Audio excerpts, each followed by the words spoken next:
नमस्कार सभी को, मेरा नाम आस्था है। मेरे टॉपिक का नाम घुलनशील और अघुलनशील पदार्थ। हमें सामग्री चाहिए 2 गिलास पानी और चीनी, नमक और रेत मिट्टी। प्रक्रिया: प्रत्येक पदार्थ को पानी में मिलाकर देखें कि कौन सा पदार्थ पानी में घुलता है, कौन सा नहीं।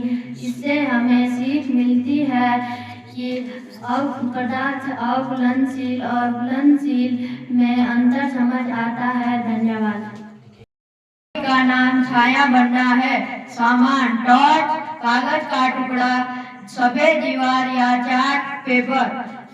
प्रक्रिया: जब हम टॉर्च जलाकर सफेद दीवार पर कागज के टुकड़े को रखेंगे तो छाया देखेंगे।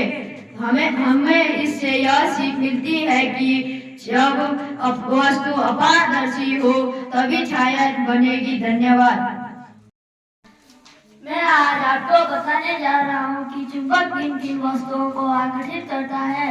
सामग्री: चुंबक का एक टुकड़ा और क्लिप, प्लास्टिक, मिट्टी के बर्तन, रबड़। प्रक्रिया: हम उन वस्तुओं के पास चुंबक को ले जाएंगे तब वो किसको आकर्षित करता है। इससे हमें क्या सीख मिलती है? चुंबक सिर्फ लोहे की मिश्र धातु को ही आकर्षित करेगा। धन्यवाद। जल का प्रसार: सामग्री पानी, बोतल, गुब्बारा। प्रक्रिया: बोतल को पानी से फुल भर देंगे और उसके मुंह के आगे हम गुब्बारा लगा देंगे और कुछ समय तक धूप में रख देंगे और उसके बाद गुब्बारा फूलने लगेगा। इससे हमें यह सीख मिलती है पानी गर्म होने पर वह फैलने लगता है और तब दबाव बढ़ने लगता है। धन्यवाद। मैं आज आपको डॉक्टरी थर्मामीटर के बारे में बताने जा रहा हूँ। डॉक्टरी थर्मामीटर डॉक्टरों के पास होता है और ये ताप मापने के उपयोग में आता है। जैसे किसी को बुखार आता है तो 37 डिग्री सेल्सियस से 42 डिग्री सेल्सियस से ऊपर होता है, और जैसे किसी को बुखार नहीं आता है तो उसका तापमान 37 डिग्री सेल्सियस से 42 डिग्री सेल्सियस के बीच होता है। धन्यवाद। मैं आपको अम्ल के बारे में बताने जा रहा हूँ।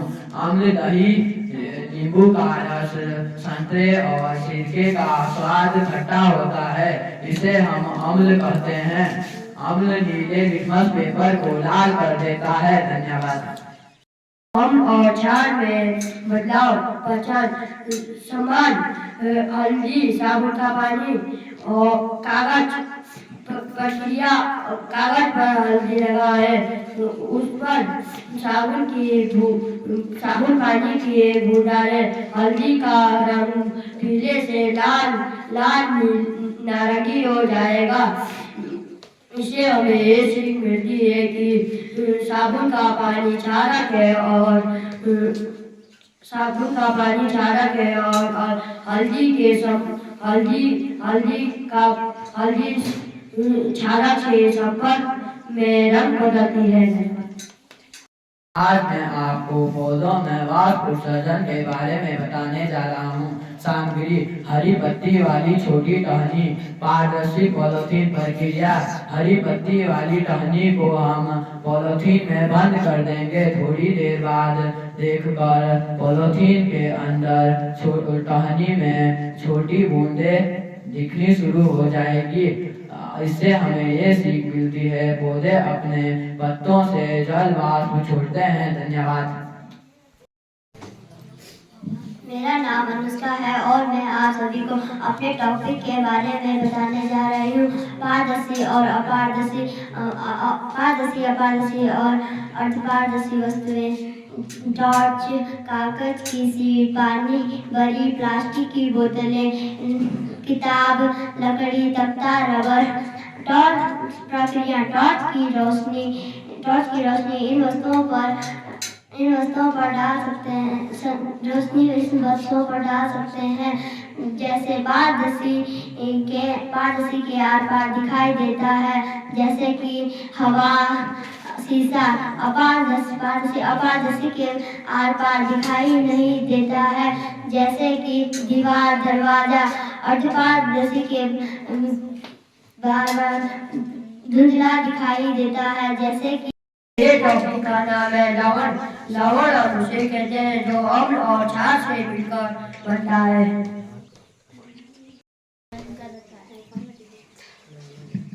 हवा में जलवाष्प, सामग्री, ठंडी स्टील प्लेट, गर्म पानी का कप।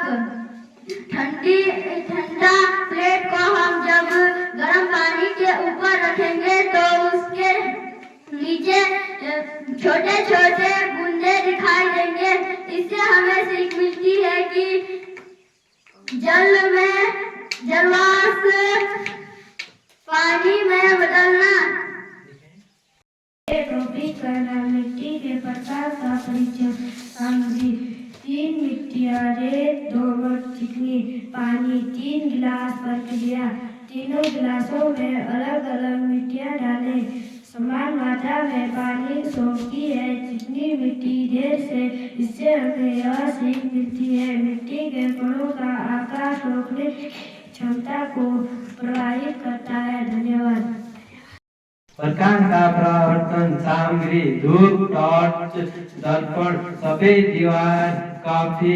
प्रक्रिया टॉर्च धूप को दर्पण पर डाले, देखे कि किरण दूसरी दिशा में उछल कर जाती है। प्रकाश चिकनी सतह से परावर्तित होता है। धन्यवाद।